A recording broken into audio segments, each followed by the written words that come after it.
Hello, कसे आहात सगळे? सगळ्यांना श्री स्वामी समर्थ. आणि चला तर मग मी आज एक नवीन रेसिपी घेऊन आली आहे तुमच्या समोर. तर आज आपण करणार आहोत बिर्याणी. तर बिर्याणीसाठी मी तांदूळ काढते. तर चला तर मग तांदूळ आपण धुवून घेऊ आणि आपण थोडं भिजवून ठेवू त्याला. कारण तांदूळ हा धुवून आपण थोडा वेळ त्याला भिजवून ठेवू, जोपर्यंत आपण वाटण करून घेऊया. आणि माझी सकाळची कामं सगळी झालेली आहेत.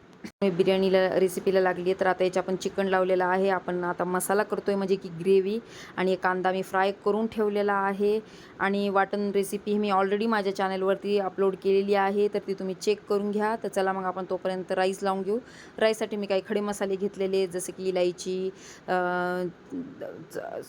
लवंग घेतली आहे, मिरे घेतलेत आणि दालचिनी घेतलेली आहे. तर बघा, ही मी ना ऑनलाईन मागवलेली आहे जाळी, जे की आपण कपड्यामध्ये बांधून टाकतो वगैरे. तर त्याच्यापेक्षा मला हे ठीक वाटलं. छान आहे, त्याचे फ्लेवर सगळे उतरतात आणि काढायला पण खूप इझी आहे. तुम्हाला हवी असेल तर मी कमेंट करा, मी लिंक नक्की देईल. तर चला, मी तुपामध्ये सगळे खडे मसाले आता नाही घातलेत, कारण आपण ती बास्केट टाकणार आहोत छोटीशी. त्याच्यामध्ये मी फक्त तमालपत्र टाकले, तांदूळ भाजून घेते, त्याच्यात चांगला परतून त्याच्यात मीठ घातलेलं आहे मी. आणि आपण नंतर शेवटीला ती बास्केट टाकणार आहोत त्याच्यामध्ये, छोटीशी आपली जी मसाल्याची किट आहे. कपड्यामध्ये बांधून टाकलं ना तर ते सापडायला पण खाली तरी जातं वरी. तर ही बास्केट ना मस्त तुम्ही बघशील व्हिडिओमध्ये शेवटपर्यंत की किती भारी वरती असते, ती काढायला पण इझी जाते. बघा, आपण टाकून दिलेली आहे त्याच्यात. आता आपण मस्त भात शिजवून घेऊ. आणि त्याच्यामध्ये मी विसरले होते की मला त्याच्यात सगळ्या शेवटी पुदिना, कोथिंबीर आणि लिंबू टाकायचं होतं, तर ते मी आता टाकले. बघा, ते बघा, मी लिंबाच्या फोडी टाकल्या 2. त्याच्यामध्ये मी थोडंसं काय म्हणतात आपलं कोथिंबीर आणि पुदिना घातलेला आहे भाताला. कारण आपण जर भात परतताना छान टाकले, याचे फ्लेवर उतरतात सगळे. आणि खूप सुंदर बिर्याणी होते, खूप टेस्टी होते. तर चला मग आपण आता कुकरचं झाकण लावून घेऊ. आणि कुकरच्या मस्त राईस खूप मोकळा मोकळा होतो. मी जसं की हर वेळेला सांगते, हर व्हिडिओमध्ये सांगते की 1 वाटी तांदूळ असेल तर 2 वाटी पाणी वापरा, 1 ग्लास तांदूळ असेल तर 2 ग्लास पाणी वापरा. तर चला मग आपला तांदूळ होतोय. मी वाटण पण तुम्हाला तर सांगितलेल्या व्हिडिओमध्ये माहिती आहे तुम्हाला की मी वाटण कसं केलेलं आहे.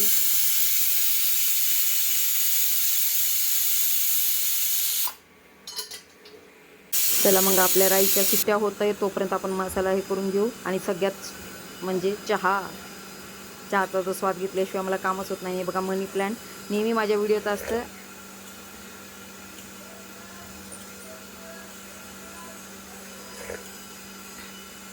आज आपण ना बिर्याणी करणार आहोत. तर बिर्याणीला मी राईस लावला आहे. आता मी मसाला करणार आहे, ग्रेव्ही करणार आहे. तुम्हाला सांगणार आहे की मी ग्रेव्ही कशी करते मसाल्याला. जसं की दम बिर्याणी करायची आपल्याला, तर त्याच्यासाठी आधी आपल्याला लेअरिंग लावण्यासाठी मसाला करावा लागतो ना, ते मसाला करणार आहे. त्याच्यासाठी मी वाटण करून ठेवले. आणि वाटणाची रेसिपी ऑलरेडी मी माझ्या चॅनलवरती टाकलेली आहे.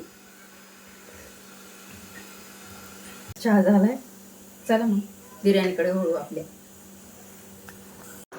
आणि कढईला जज करू नका, कारण मी त्याच्यात मसाले परतते, त्याच्यामुळं कढईचा रंग तसा होतो. तर आता मी कढईमध्ये तेल घातलेलं आहे. कढईमध्ये मी जे वाटण केलं आहे ते घातलेलं आहे. आणि बेसिक मसाले आपले, जे की करून चिकन मसाला, बिर्याणी मसाला, लाल तिखट, कांदा लसूण मसाला, तुम्ही जिरा पावडर, गरम मसाला, असा बेसिक मसाले जे बघा, हळद वगैरे, मी हे असे म्हणजे नॉर्मल जे आपण रेग्युलर बेसवर चिकनला यूज करतो ते. आणि तुम्ही म्हणतील की तुम्ही आता बिर्याणी करताय त्याच्यामध्ये पाणी घातले. अजिबात त्याच्यामध्ये पाणी नाही होत, ड्राय होते. तर आता मसाला छानपैकी तेल सुटेपर्यंत मी परतून घेतलेला आहे. आता ते जे बॉईल चिकन केलेलं होतं आपण, जे मिठाच्या याच्यामध्ये करतो, मिठाची पण रेसिपी मी ऑलरेडी चॅनेलवर टाकलेली आहे, तर ती पण चेक करून घ्या. चला, आपली ग्रेव्ही मस्त झाली. मी त्याच्यावरती कोथिंबीर भरभराटून टाकलेली. आणि मिठाचं लक्ष घ्यायचं की आपण मीठ भातामध्ये पण घातलेलं आहे, त्याच्यामुळं चिकनमध्ये घालताना लक्ष द्यायचं. आणि सगळ्या शेवटी क्रीम नाही, हे दही आहे. आपण टमॅटो घातलेत ग्रेव्हीमध्ये, पण एक छान ना ऑइल सुटतं आणि खूप सुंदर लागते बिर्याणीमध्ये. कांबूसपणा येतो, टेस्ट येतं, त्याच्यामुळे मी सगळ्या शेवटी दही घातलेला आहे. बघा, आपला राईस झाला आहे. आणि तुम्हाला दाखवते की आता ती बास्केट काढून किती इझिली वरती निघून जाते. आणि खरंच सांगते तुम्हाला, खरंच मला खूप प्रॉब्लेम येत होता छोले करताना वगैरे, की मसाला बांधा, हे करा, टाका, ते सुटून तरी जायचं, नाहीतर काही फ्लेवर मला एवढे खास काही वाटत नाही. पण ही जाळी खूप सुंदर आहे. त्याला मग मी त्याच्यातला बास्केट काढलेली आहे आणि आपलं लिंबू पण काढले. तर चला मग, राईस झालेला आहे. तर मी आता सगळ्यात आधी पातेल्यामध्ये तूप घातले. तूप घालून त्याच्यावरती आपण जे वाटण म्हणजे ग्रेव्ही केली आहे मसाला चिकनचं सुक्का, ते टाकले. त्याच्यानंतर मी राईस टाकते. आणि राईसवरती आपण टाकणार आहोत थोडासा पुदिना, कोथिंबीर. आणि आता आता आपण हे काय म्हणतो ते घालणार आहेत. आणि हे बघा, आता मी कोथिंबीर मस्त म्हणलं ना तुम्हाला, जशी की चिकनची लेअर, कोथिंबीर, पुदिना आणि जे आपण कांदा फ्राय केलेला आहे ते आपण घालणार आहोत त्याच्यावरती. अशा लेयर लावत राहायचे जोपर्यंत तुमचा राईस आणि तुमचा चिकन मसाला संपत नाही तोपर्यंत ते करत राहायचं, लेअरिंग लावत राहायची. जे तसंच सारखंच आधी राईस, मग त्याच्यावर चिकनची लेअर, मग त्याच्यावर कोथिंबीर आणि थोडंसं पुदिना आणि आपल्याला तळलेला आपला कांदा, ते सगळं असं लेअरिंग करत राहायचं. मस्त लेअरवर लेअर देत राहायचे. खूप सुंदर बिर्याणी होते. खूप साधी, सिंपल आहे, कमी वेळात होणारी माझी बिर्याणी रेसिपी आहे. तुम्ही एकदा करून खरंच नक्की बघा. काही नाही, नॉर्मल वाटण करा, त्याच्यामध्ये मसाले टाका आणि असे लेअर लावून दम मस्त. आता मी याच्यावरती मस्तपैकी प्लेट ठेवणार आहे आणि खाली मी तवा ठेवते. डायरेक्ट तुम्ही पातेलं ठेवायचं नाही, कारण करपतं, दम बसत नाही, कारण खालूनच बुडाला लागायला लागते बिर्याणी. त्याच्यामुळं कधीही तवा खाली ठेवायचा. मग ते पातळ असो, जाड असो, कसाही असो, तवा ठेवायचा, त्याच्यावरती झाकण ठेवायचं. 10 मिनटं मस्त बिर्याणीला वाफ लागू द्यायची. बघा बिर्याणी माझी रेडी झालेली आहे. मी सर्व करत आहे, ताटामध्ये सर्व करत आहे. आता बघा तुम्ही, किती सुंदर मोकळा मोकळा, आणि मसाले पण बघा किती रंग सुंदर आलेला आहे त्याचा. दिसते का नाही? जसं आपण लेअर लावली तसे येत आहे की नाही? कशाला मसाला आहे, काही व्हाईट राईस आहे, काही मसाल्यामध्ये आहे, काही थोडं लाईट आहे.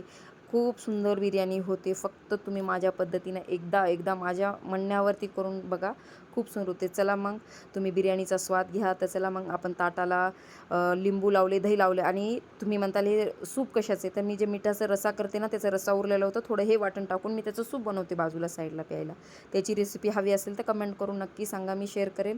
तर खा, स्वाद घ्या आणि माझ्या चॅनेलला सबस्क्राईब करा, व्हिडिओला लाईक करा, कमेंट करा. आणि पुन्हा अशाच एक नवीन रेसिपीसोबत आपण भेटूया. तोपर्यंत बाय.